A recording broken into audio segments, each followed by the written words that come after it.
لالا دا نن د مبارکۍ یو زیری دی که نه سبا ته د هماغه د جرنالیزم د صحافت ډګري میلاو شه چې کومې پیسې مشال وړی و نو تاسو څنګه احساسوئ؟ نو مونږ خو دا احساسوو چې مشال خان چې کوم دی نو هغه په وروستو کلونو کې و دې دغه کې جرنالیزم کې او د دا خپل هغه پروفیسر چې کوم دی هغه دا خبره کوله او خو کامیابه نه کړو خو په اخر کې دغسې یو کار وشو او هغه چې کوم دی نو میندې وړو نو اوس مثال په طور باندې بیا دا خورې چې کوم اول دې وي چې ان لري وه زه چې کوم دی نو لکه مثال په طور باندې دغه کومه یا سوی به صحافت جرنالیزم دا ارمان به زه پوره کوم او دا بیا چې کوم دی نو دلته هغه مخکې دغه راغلی یو جرنالیست صاحب چې کوم دی نو هغه کتب آنلاین چې کوم دی هغه هم چې دې سره خبرې کولې نو هغې ورته وي چې ستا دا هجا او د هغه خو بچې هغه دا ماشوم وه دا خو ستا د دغه جرنالیزم دپاره کړي ده بس هغه یې ورته هم دا وینا کړې وه او سید کتب آنلاین چې راځي لالا خپل دغه مجې د مشال چې کوم د خبریالیتوب په اړه باندې کوم احساسو د ازادۍ د بشري حقونو او د ولسي یووالي او بیا د طبقاتي نظام هغه به داسې خبرې کولې نو هماغه خبرې تاسو د سبا نه ایکسپیکټ کوئ تمه لرئ؟ نو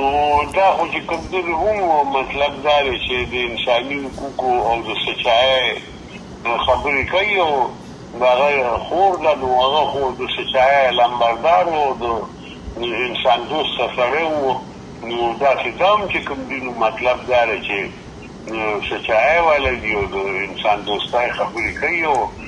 تنګ نظري روجان او د ده یې نشته او مثال په طور روښانه فکر لري نو لالا تاسو ګڼئ چې لکه ستاسو کوم فکر دی نو هغه ستاسو دی اولاد ته داسې انتقال شوی دی منتقل شوی دی نو تاسو ګڼئ چې دا تاسو ښه کار کړی دی؟ نو مطلب دا دی چې مونږ خو خپل خوب ډېر درد ډېر په دې لارو کې ډېر تکلیف لیدلی نو بیا کور دی که نه نو ضرور چې دا خبرې ترې کېږي نو دا خبرې خو به دوی اورېدې که نه نو اوس مثال په طور باندې چې کوم دی د تیارو لارښودګي نشي کولی د رڼا لارښوده ښه د رڼا لارې ته او د انسان دوستۍ لارې ته به ښه وو او د مینې لارې ته او د امن لارې ته به ښه وو او نو دا لارې ګرانې نه دي؟ نو ګرانې خو دي ډېرې زیاتې ګرانې وي په دې لاره خو لارې ګوره زمونږ په دې وطن کې په دې خاوره بادشاه خان بابا هغه څومره تکلیف لیدلی دی هغه به هم د نان وایلنس د تشدد او د امن خبره به کوله خو بهر کې مطلب دا دی چې په خپل دور او په خپل وخت هغه یعنې ښه پوره کار کړی دې لپاره او یقیني دي خبره ده چې داسې حالاتو کې یا داسې نظام کې یا داسې ټولنه کې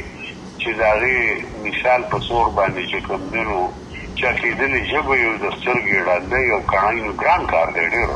نو بهر کې څه انسانان خو به دغه ښه کار دپاره هلې ځلې کوي که نو تاسو ګڼئ چې تاسو څه ګټې کړي دي په دې لاره کې څه ګټې هم کړي دي نو مثال په طور باندې چې کوم دی نو بریاض مجموعي خو زمونږ په دې ټولنه او سماج کې چې کوم دی نو دا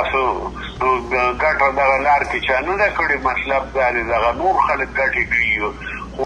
ذاتي ګټې او ذاتي مفاد ته خو بعضې وخت کې نه ګورې مطلب دا دی که نه دا ژوند دی چې کوم دی نو دا په دې کې ولې د یو سړی چې کوم دی نو دروغ وایي ولې د سړی د تیارو دپاره د دروغو دپاره د جدوجهد وکړي